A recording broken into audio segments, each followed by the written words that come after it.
Hello, everybody, and welcome to Virtual Trek Con 4 with Sirach Lofton. Hello, hello.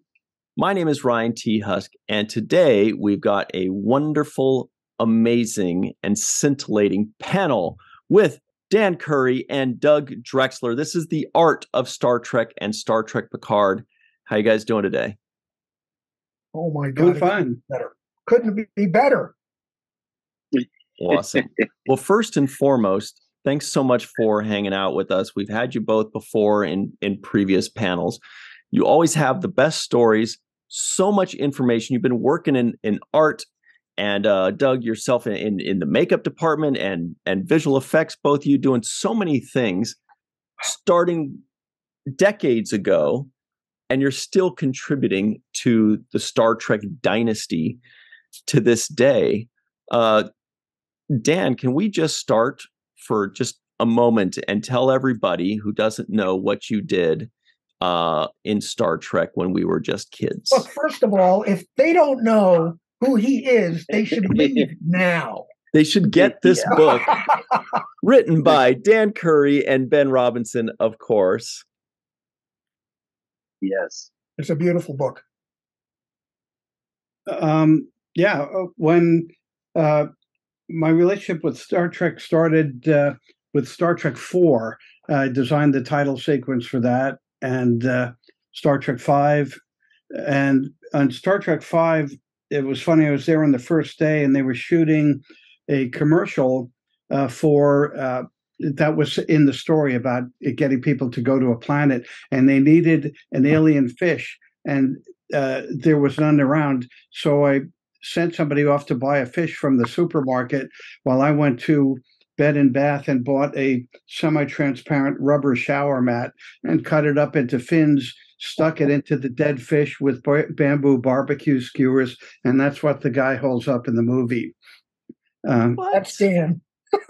Everything you have is so creative. When he was telling us last year about the Deep Space Nine title sequence, the creativity that you have is limitless, Dan. Well, it's I've always considered despair as the mother of invention. when you have to have something right away, you just have to grab for it. And but with Next Generation, Peter Lawrenson, who is our supervising producer, had been running TV posts for Paramount for a few years, and I'd done a lot of projects with him.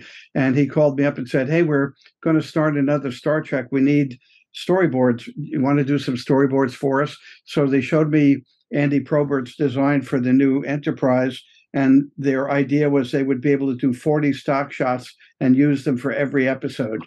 That lasted about a week into the pilot. Wow. And well, the thing was that you had Bob Justman there from the original series, and he was coming from, TOS. So that's why he's thinking, oh, we'll just need that many shots, and that will cover everything. But that was before Star Wars. Yeah. And audience demands were great. Exactly. And so I got to, for me, Star Trek was a wonderful home because I found a place where my goofy skills had value, and one of the unique things about Star Trek is that the different departments were not run by self-protective medieval fiefdoms, but everybody trusted each other. And so I was an honorary member of the art department, that they would let me design whatever I felt like designing, and they thought they were cool with that. And that was, thank God for Herman. And so I got to do with Dennis Madelone, do martial arts, direct second unit. The legendary Dennis Madelone. Another person we're still friends with, a wonderful person, and got to choreograph spaceships and be on set with people, and so it was great. Got to do all sorts of things, and thank you for the members of the art department for making me feel welcome whenever I walked through the door. Whenever Dan came in, you knew it was going to be a lot of laughing. I mean, he had unbelievable stories, but he was so creative and had such interesting ideas, and and it wasn't just about, it's like Dan says, there's this cooperation that's going on to make the show. you're friends and you love each other and you laugh and you have fun, but you also can, the other day I came across a photograph. I don't know who took it. It's me and Michael Kuda in the art department. We're both like this. And I'm like, what the hell is going on? But it's like you live all those moments. We've lived desperation with Dan, and we've lived lots of laughing with Dan too, so beautiful. And Doug, can you just tell everybody very quickly, sorry, Struck, just what you did when you first started off working on Star Trek? Because you've done so many things. How would you pinpoint when I'm looking at the things that you did? You're in the makeup department. You're working with VFX or things. You're doing scenic illustration, or you're just kind of all over the place. Well, I was, and it was really. But I have to also point out that Dan could have done any department on the show that you put him in. He would have excelled at it. It doesn't matter what it is, because one thing informs the other, and it's all connected. I came to Next Generation. Of course, I was an original first generation Star Trek geek. The word wasn't invented yet, And as a kid, all I wanted was to work on Star Trek. My father famously said, if you put half as much time into your schoolwork as you do on that television show, you'd be okay.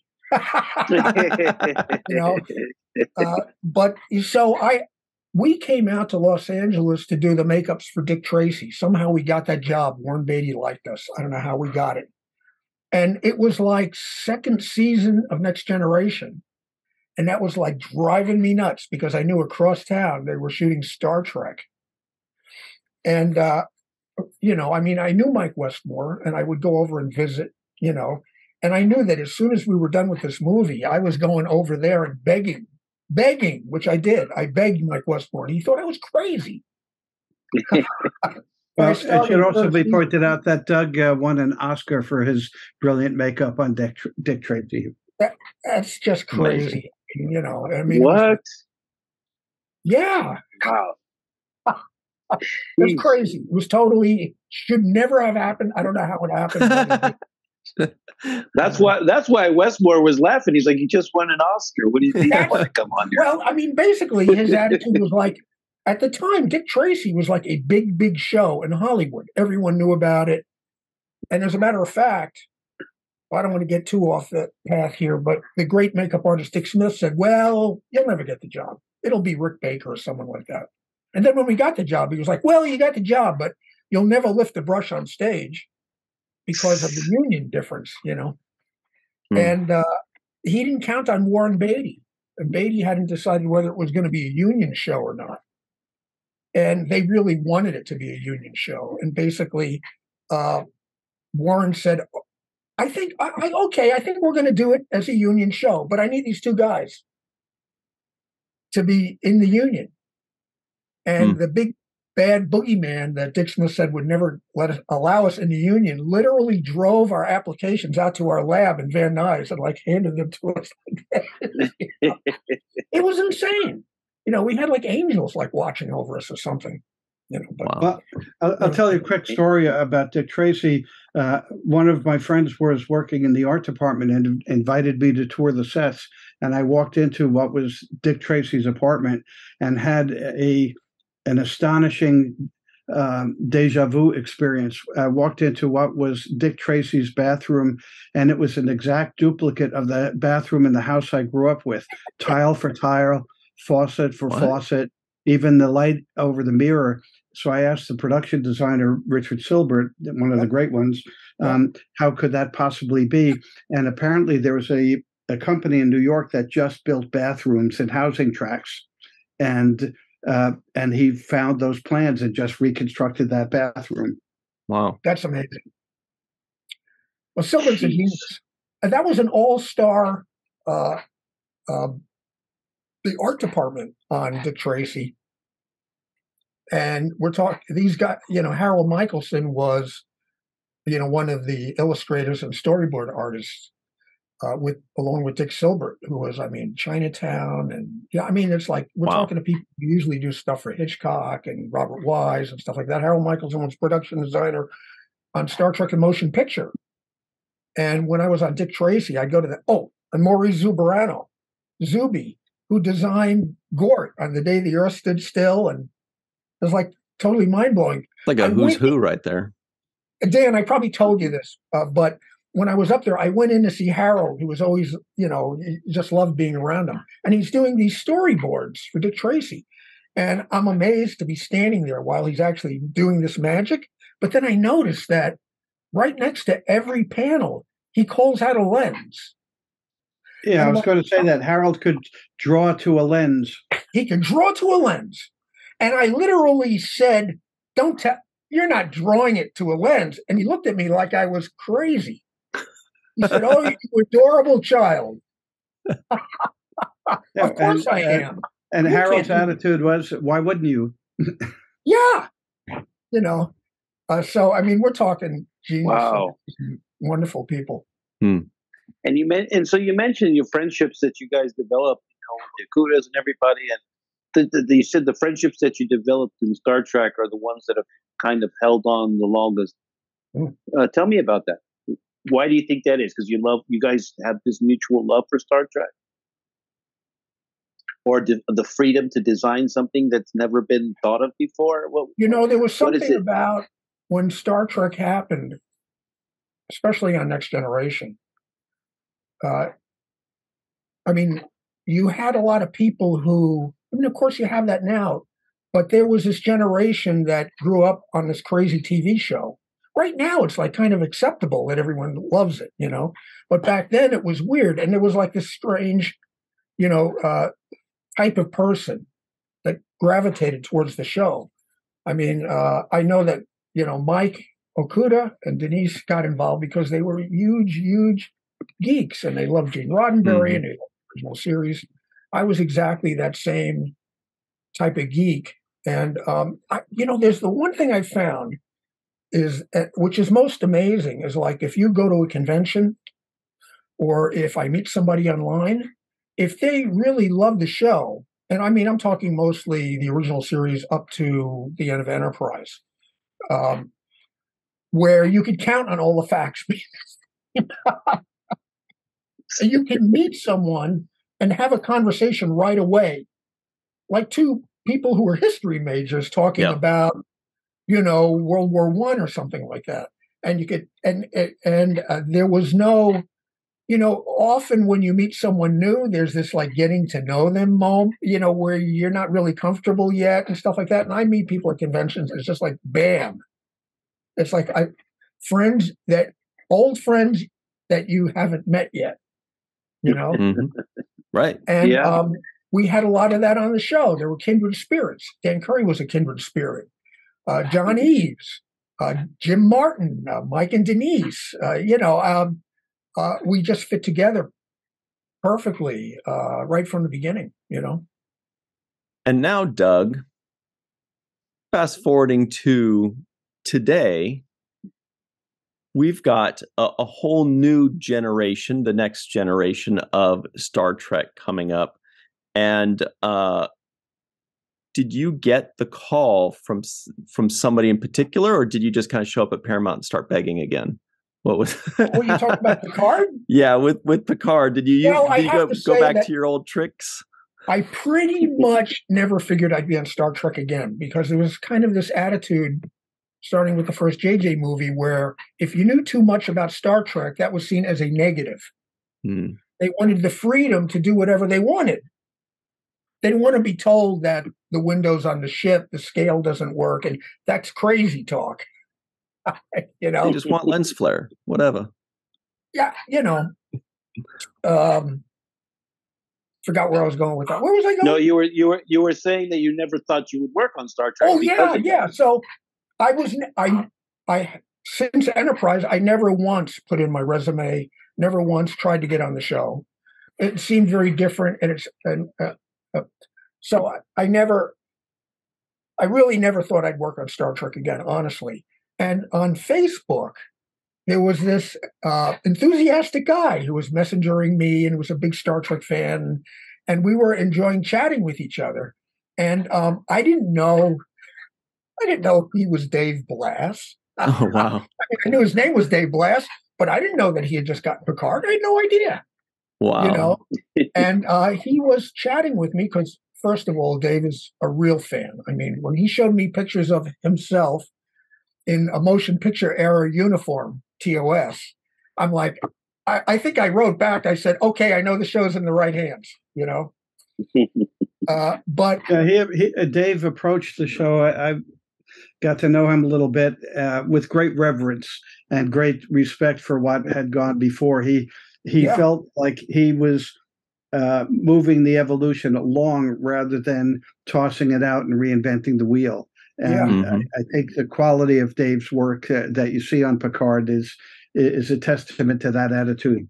It's pure love for the show. You know, he's not just a production designer who picked up this job, who wants to do a good job, but has no particular love for it. And Dave had real love for it. Plus, you know, Terry Metalis, you know, I mean, he loves Star Trek, and he used to hang out in the art department when he was an assistant, like on Voyager and Enterprise and stuff like that, you know. So there's a lot of energy for. All I can say is that I think Picard is the closest thing I have this crazy theory that I think it happened on Enterprise, where because of the temporal Cold War, that somewhere along the line the Star Trek universe splintered into like 100 different universes, and that's why all of these things don't always line up. You know.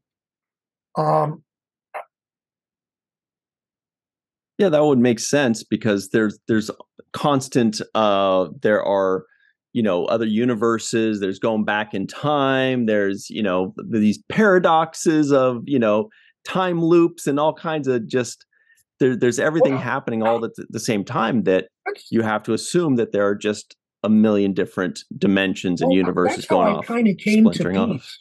I came to peace with them not following through. You know, with timelines and threads and things that run through all the different shows. Somewhere along the line, that happened.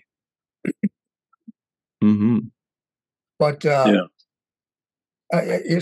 that's how I explain that. You know, sometimes I spin off into different directions and forget where I was going. Well, now I'm just thinking about the multiverse. So it's like you're taking us on a trip, and I'm going.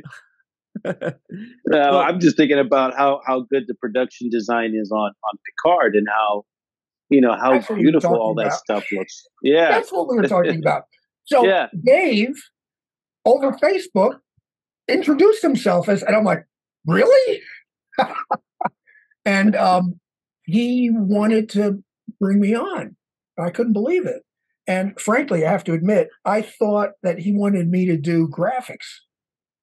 Which I find graphics really easy compared to, say, you know, being an illustrator or conceptual designer, because they're not watching the graphics as close as like a ship. Everybody is looking at that ship. And when he brought me on, he didn't want me to do graphics. He wanted me to do ships, you know, and work with John and him. And I almost shit my pants because Tobias Richter said to me sometime, I think I was on Orville, and he said, I hope you get to do ships, you know. And I said, I would rather eat worms than do ships, because that's just like, it's such a slippery slope, you know. So, and my darling departed wife, Dorothy, she saved my ass that morning when I was first starting. I had a panic attack. I'm like, I didn't know he was going to ask me to. And he says to me, she says, "You're Doug effing Drexler. So quit your crying." And make some shit. Hey, did you redesign this Neo Constitution class Titans that we saw? The Neo Constitution class Titan was designed by a guy named Bill Krause. Now, Bill is a guy that I brought in on Ships of the Line calendar like 6 years ago. He's really brilliant. Mostly, like, I was more heavily involved with the Stargazer, and on season 3, Terry kind of went shopping on the internet and said, "I like this ship and I like this ship." You know, they're both Bill Krause designs, and he wanted them in the show. but Dave had basically the two Krauss designs I rebuilt, passing it by Terry and making changes he wanted, putting Stargazer nacelles on it and making sure the bridge was the same and making sure all the surface detail. So that's, I mean, all those ships, well, I guess all the ships all the Federation ships. Oh no, I mean, even the bad lady ship, they all went through me where I built an approval model. That's by Terry. It's got a very recognizable interior, the Stargazer, the Titan, all that with the oranges and the blues, and that it's got that beautiful color palette. But before we talk about that, I want to ask Dan, you were not necessarily officially brought into Picard in this way, but rather an old friend tapped you on the shoulder and asked for a favor. Is that right? Yeah, Michael Dorn. When he signed on to season 3, they wanted to give Worf a new weapon, and something was shown to Michael, and he didn't feel like it was in keeping with the aesthetic of Klingon weaponry, and asked me if I would do him a favor and design a new weapon for him. And it's the second time I got one of those phone calls from him, which opened up with, "Daniel, I need a new weapon." And that's pretty good. And let me preface that with another story. When he signed on to Deep Space Nine, he wanted a new weapon, and same call, and he wanted something small enough to hide behind his back, and but bad enough that it could take on with skill a bat'leth.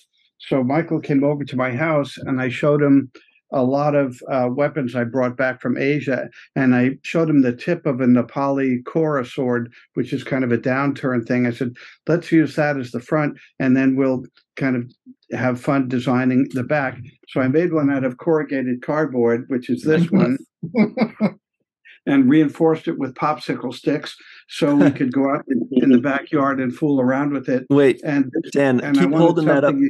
Keep holding that up for a second so I could show everybody. There it is. Beautiful. Yeah.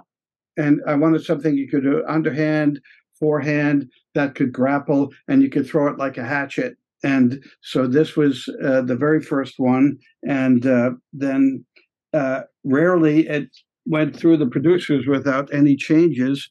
And so this is the first metal one that was made. Wow. Nice. Oh, and so on Picard, I wanted to come up with something that my Worf would be able to slice somebody in half with. That was a prerequisite. And so I sketched one out. And so I made a rough foam core one and did a video kind of on how to use it. And then the art department, as a favor, made 2 hero props. And this is the sleeker one that they came. And nice. I think in human history, it's the first sword that you could do this with. You can actually grab the front end doing cross checks, 2-handed blocks. But the big surprise is you could let go with this hand and use the back end as an axe. Only Dan Curry can come up with that. No, there's nobody that they brought in who could have given it the authenticity that Dan did. And the only other thing I did for Picard is Dave Blass wanted a ancient Klingon manuscript with ancient weapons drawn on it in Klingon. So I did a page of the manuscript for him. Oh, wow. Yeah, I can only imagine playing with you when we were as a kid, and we're all making weapons. Mine would look all cheesy, and here you have a full out with a sheath and everything. Like, all right, you win. Yeah, that's pretty much it. Yeah, that's so cool. Oh man, so that's interesting to actually get a phone call from the actor himself, because most actors don't take that level of involvement into like the props that they're holding and the costumes that they're wearing. They're kind of, they let other people handle that. They don't really get involved. But I think that shows a lot of initiative on Michael Dorn's part to be really concerned with the authenticity. Yeah, and his dedication to the character. And one of the things that Michael brought is the evolution of the Klingons from kind of Eastern European growlers during the Cold War to this very honorable Bushido-like society of warriors for whom honor is their primary goal. And that's a testament to Michael, his acting skill and his personal gravitas. Yeah, like the samurai type of level of honor to the fight and the idea of the fight. Now, so Doug, now that you're seeing little bits and pieces of season 3 finally coming out, because you've been on the set countless times, you've walked through the bridge of the Titan and before that the Stargazer. What's like the predominant feeling you're getting? Is it making you feel nostalgic for the old days? Does it feel completely separate from, the 90s Star Trek? What are you feeling there? No, I mean, I just feel like we're in a different era of an aesthetic, which is just the way things are, The one thing that I get about the Dave Blass sets, because, well, I'm sure they have more money than they had on Next Generation. And so the sets in person are much more expensive looking. And not that I love the TNG sets. I think they're spectacular. I mean, when I went over there doing makeup, I couldn't believe I was on the Enterprise D, and it didn't, they were just so classically beautiful. But there's something about the Dave Blass stuff that when I see it, it makes me think of, and I'm from New York City, and Dan's from New York as well. There's something cosmopolitan. It feels almost like 30 Rockefeller Center, 30 Rock, with brass inlays and expensive, indirect lighting. And it just seemed like, as a matter of fact, the floors are shiny. There's a lot of reflection going on. And one of the funny things that was a vexation for Dave was the people on the internet freaking out saying, why, that's absurd. People would be slipping and sliding. And how are you supposed to, do your job? And I'm thinking, first of all, why do you think Starfleet would build a starship where people couldn't run on the deck? Give me a break. Come on. But the thing is that they have slip-resistant shoes, guys. Oh, yeah. I'm from New York City. Manhattan, buildings have shiny marble floors that are shiny like that. You have no trouble running. You wouldn't be allowed to make them if people couldn't walk on them, Right. But there was just that real Manhattan kind of feeling about the new bridges to me. Plus, I mean, wow. The stations with the huge, they've got amazing monitors that are super flat. Even the hand stuff you operate with your hands is monitored and can change and stuff like that. But they had projections and monitors and stuff that actually curved around. You didn't have to do a flat and a flat, It was like a quantum leap beyond which Next Generation was from the original series. And I think that that's one of the things that I always loved about Star Trek is that it was always thinking ahead. The technology. Gene Roddenberry did love the tech. It's rare. Doug, are those panels touchscreen panels? I mean, are those actually touchscreen images? They're not touchscreen. They're not touchscreen. Okay. And you don't really want them to be because, it's like on the first motion picture, they actually had a handbook of what every switch did. And if anything, it hampered the actors, saying, what? I have to learn this? I got to really learn that out right away. Yeah, they just want to do this and say the lines. They're focusing on the lines. They don't need to memorize the... And look at how some of the people on, say, Next Generation, Brent Spiner was a master at making that panel. There was a certain poetry about the way he moved, and it looked so familiar when he did it. And it was the same with Patrick was really good at it. LeVar was great at it. The tech was like really important. They didn't just blow it off, there's a picture on the internet where Jonathan Frakes. Nichelle Nichols, don't you forget Nichelle Nichols, man. Oh, well, I mean, really, honestly, she's a master. She's a master. And we could talk all day just about TOS. You're talking about Jonathan Frakes sitting and leaning on a panel. Am I right? Yeah, is that where on the horseshoe rail? There's this cute red-headed, ensign there or whatever, and he's a tall, handsome guy, and he's going to take advantage of it. But he's sitting on the rail. And people it's the same thing with the shiny floors that Starfleet would design floors that you can't walk on without falling down because they're too slippery. It's like if Frakes is sitting on the panel and he's got his butt, you know how you butt dial someone? He just launched 14 torpedoes. Yeah. But the thing is, they've even said in episodes that, the panels are like coded to your hands. You can't work the panels with your butt. Yeah, and there was a response in that meme where somebody said, "Hey, if we haven't figured out how to avoid butt dialing 400 years in the future, we're in bigger trouble than this." Exactly. Well, I mean, actually, there was one guy on Facebook who said something that was really funny. People have lost their minds over whether there's a window on the bridge. I've actually come to peace with that as well. And somebody on Facebook wrote me and said, they could accept a guy who's had from original series like Requiem for Methuselah, a guy who can have 5 lifetimes and be Da Vinci and be this and they can be that, but they can't deal with the window on the bridge. Where does Star Trek fans for you? There's another factor with control panels is when you see somebody doing that, a lot of times the first unit, principal photography, they're trying to shoot 12 or more pages a day. So it's a race against time. So a lot of times the director will just call out, okay, we need a close-up of somebody's hand doing something. And so we would do those in second unit. And that way we wouldn't take up the principal actor's time for a close-up of a hand just doing something like this. And one time they brought in a hand double for Patrick, and they didn't check it, and he had an ancient injury on his finger, and there were no tendons in it, so his finger would just flop like this. So in order to be able to actually use that shot, I took a piece of welding rod, crazy glued it under his hand to his finger to hold it straight so he could press the buttons on the screen. He was a hand model that had a permanently broken finger. That's what's going on here? Central Casting didn't check it.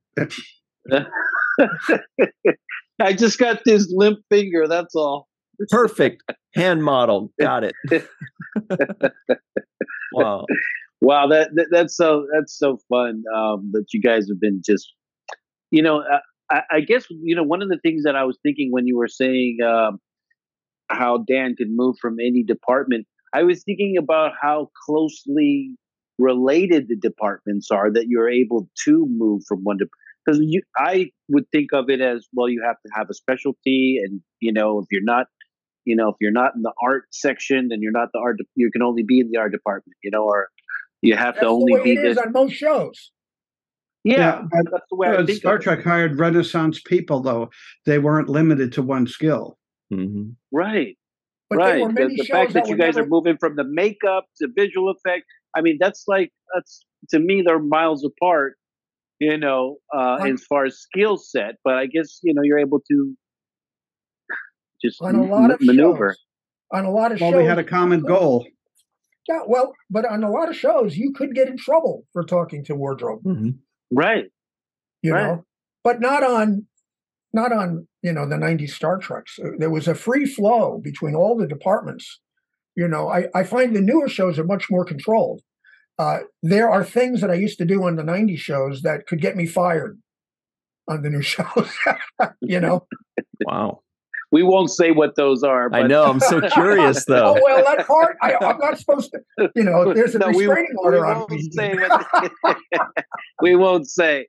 But, I mean, I do remember, even from my own experience going to the different departments and seeing different people. I mean, that was one of the things I would do to kill time and, just to see how things were made too, and who was doing what.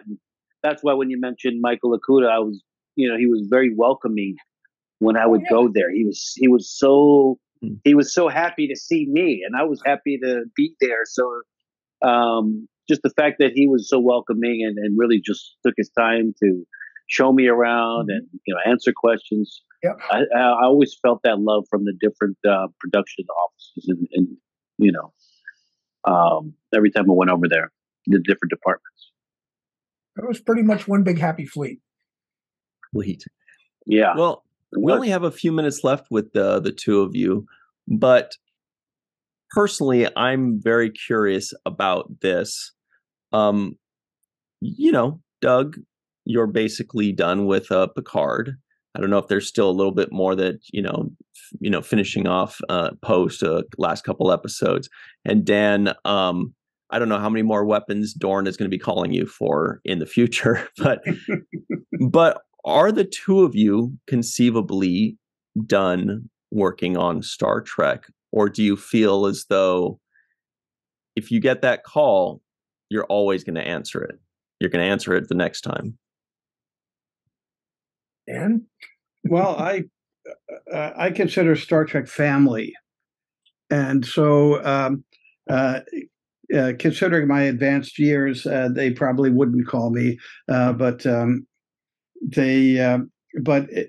say if Michael Dorn called me, I'm there for him.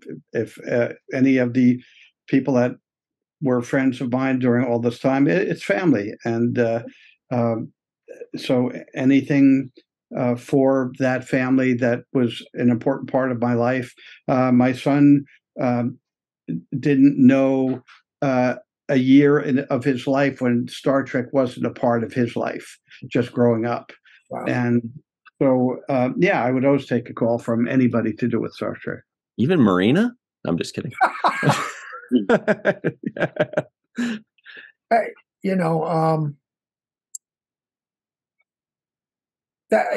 This Star Trek is so emotionally embedded in me.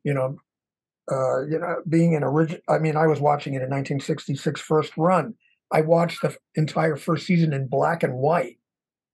We didn't even have a color TV, which is actually an interesting thing to do, is to watch the original series in black and white, turn the saturation off, because if you do that with any of the contemporary shows, they look like mud. The original series still looks amazing in black and white because it was designed to look good in black and white or color, But again, I mean, I consider myself kind of semi-retired at this point, which what semi-retired to me means that if something interesting comes up, I'm still available, but I'm not like actively looking.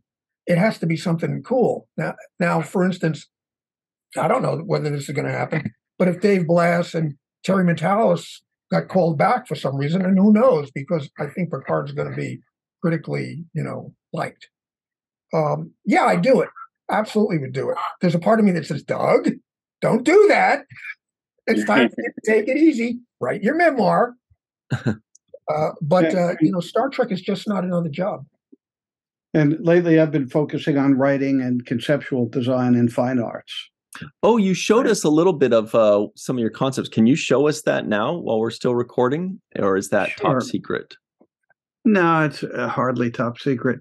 I'm working with partners in Australia, and here's the hero ship that our young hero drives, it's a hollowed out asteroid that could compress into a single, so they can hide as an asteroid, but it opens up kind of Mad Max-like and is kind of a hot rod spaceship, and the evil industrial people fly around in these giant cities like this. Beautiful. And one of the other hero spaceships is right here. This is one of my favorites, and this is a giant asteroid that's been hollowed out, and it has a little worker bee like the pods in 2001, only it's a hollowed out asteroid. And so they burrow in, and so the poor people live inside asteroids, kind of like cave dwellers like this. And cool. There's a new type of alien that's a grazing animal. And while the rich people, I don't have one of those here, but the rich people have very antiseptic white environments that, and they're like an Apple store. Yeah, like an Apple store. And so that's what we're working on, and we're negotiating with some production entities now. And wow. So you're always going to keep busy. I mean, once you have a mind like that where your imagination is able to run free, I don't think you can ever really just turn it off. You got to keep it. You got to keep. Yeah, I don't know how to stop. What am I going to do? Sit around, watch TV? Yeah, exactly. No, you're always going to be doing something, and so will I. And I'm also working on a novel set in Laos in 1970. Oh my God, I got to read that one. Well, I want to read your memoirs, Doug. When are we going to see that? Well, I'm really excited. I mean, I'm right now. I'm at about 250 typewritten pages. Oh wow! So you're deep into that. You're way ahead. I'm only on 138. It's practically writing itself. And some of the stories, I know, Dan, you got so many crazy stories, crazier than mine. But some of the stuff, I read it and I go, "What? Did that really happen?"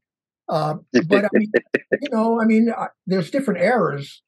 Where I go through makeup and then went to art department and then and I have to say the makeup stories are the crazier stories than anything else. But it's like I'm reviewing where I've been, and it's. A lot of, I was going to do this anyway, but when Dorothy died, therapy wasn't helping me. They had therapists talking to me, and I'm like, who are these people? I don't even know them, trying to help me understand. Plus, you're 25 years old. What do you know, about grief and stuff like that? And when I started writing fitfully about her. And I found that for a few hours after that, I felt better. Mm. And so... it has been more therapeutic than like a boat full of therapists. It really, really has helped me. Wow, I can understand that.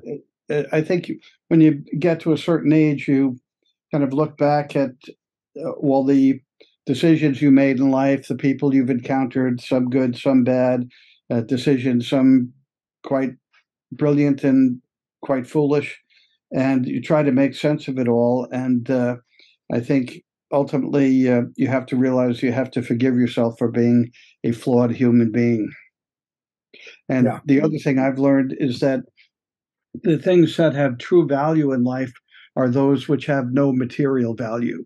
And those are honor, integrity, love.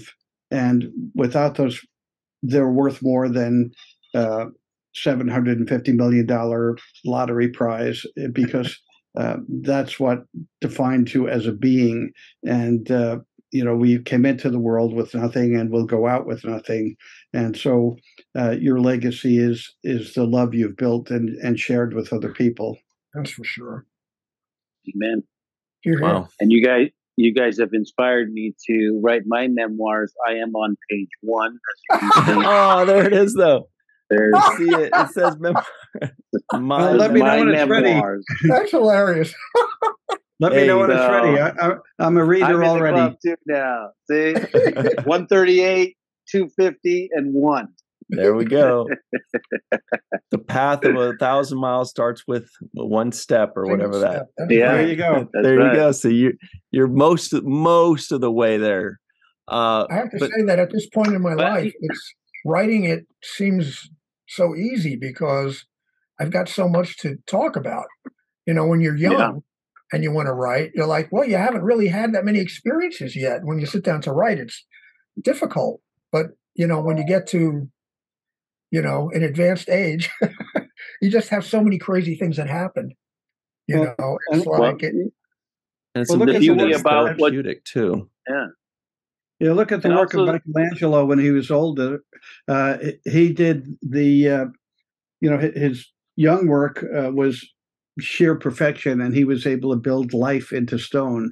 But his the work he did as an old man, and I got to see some of it in Florence, of these partially carved people that were the figures almost breaking out of the stone, and they're really rough, and they look like something that would be futuristic today, but yet it was done during the Renaissance. And I don't think Michelangelo could have done that as a young man. And my favorite quote from one of the other great artists, Pablo Picasso, is, "When I was a child, they taught me to paint like an adult. When I became an adult, I realized I had to paint like a child."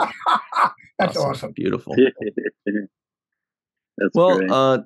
Tell you what, we really appreciate both of you taking the time to hang out with us. This has been so great, especially because both of you are like sages. You bring such wisdom. Like there's like this wisdom, there's this joy. It's really great. It's kind of therapy for us talking with the both of you. Honestly, can you see the connection? Yeah. Not just with me and Dan, but all of us. Yeah, I can see it. It's hard to explain, but this telepathy. There's this unspoken kind of connection you guys have. And you know what I want to say also before we leave, Ryan, I want to say that thank you both for sharing your genius with the world, sharing your talents with all of us, because you will have inspired many people along the way. I'm sure you already have, and for generations to come, there'll be people who can look back and see the passion that you put into the work. The same way you're able to look at the passion that Michelangelo put into his work hundreds of years ago. So I just thank you for it. And I know that the fans out there appreciate it, but, just on behalf of myself and Ryan, we love what you guys have done and what you guys continue to do. So thank you. More of your legacy too. Yeah. Absolutely. Thank you, guys. Mm-hmm. Well, everybody at home, thank you so much for joining us. Remember to go purchase this book here. Written by Dan Curry and Ben Robinson. Where can they find this, Dan? Amazon, and you can order it through your local bookstore. Fantastic. What's a bookstore anyway? Yeah, that's where you go and you eat muffins and drink coffee. Oh, I'm there. All right. Anyway, thanks very much, Dan and Doug. We really appreciate you. Can't wait to see you again sometime. And everybody at home, thank you so much for joining us. We'll see you next time on Virtual Trek Con.